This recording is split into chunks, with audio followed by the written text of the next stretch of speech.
Good evening. Some of the headlines so far. Another Labour MP defects to the Social Democrats. But at the Labour conference in Brighton, there's another victory for the centre and right of the party. On the economy, the big banks put interest rates up again by 2%.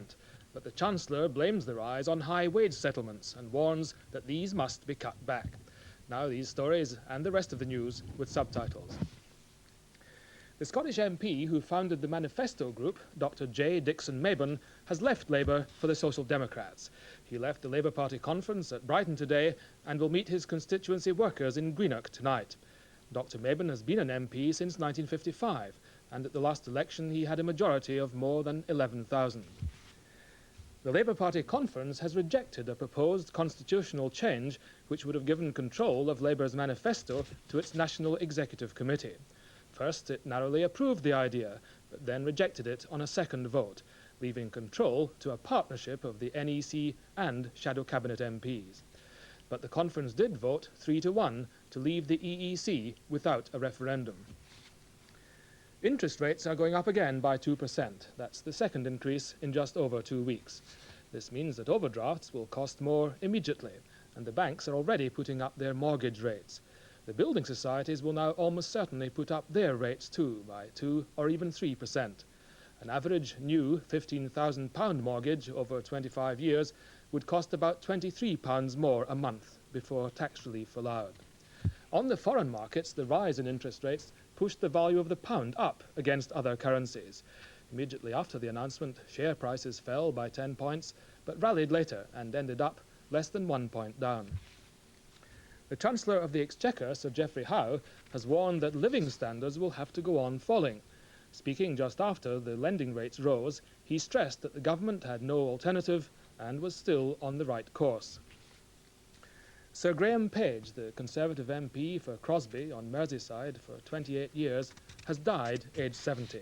He was local government minister in the Heath government and had a majority of 19,000 at the last election.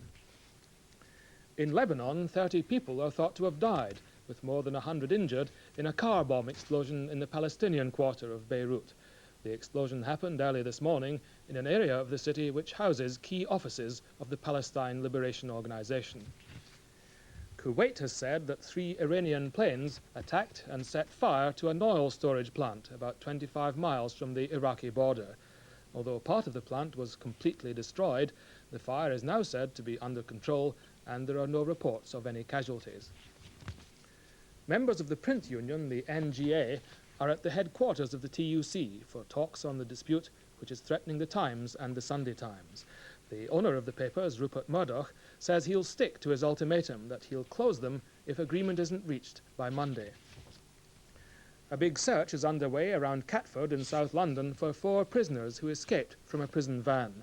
8 men were being transferred from one jail to another. A fight broke out when the van stopped at traffic lights. One man slipped his handcuffs and attacked a prison guard, and it was during the scuffle that the 4 men got away. An armed plainclothes policeman who saw it happen was slightly hurt when he tried to intervene. Well, later this evening in Newsnight, we'll have full coverage and analysis of today's Labour conference debate on control of the party manifesto. And we'll be talking to Michael Foot and Tony Benn about who's won the real arguments in Brighton this week. We also hope to be talking to Dr. Dickson Mabon, the latest Labour MP to leave the party for the SDP. And switching from the body politic to the body machine, we'll be interviewing Dr. Christian Barnard about his latest thoughts on human anatomy. Join us for Newsnight at 10:50. Now a look at the weather chart.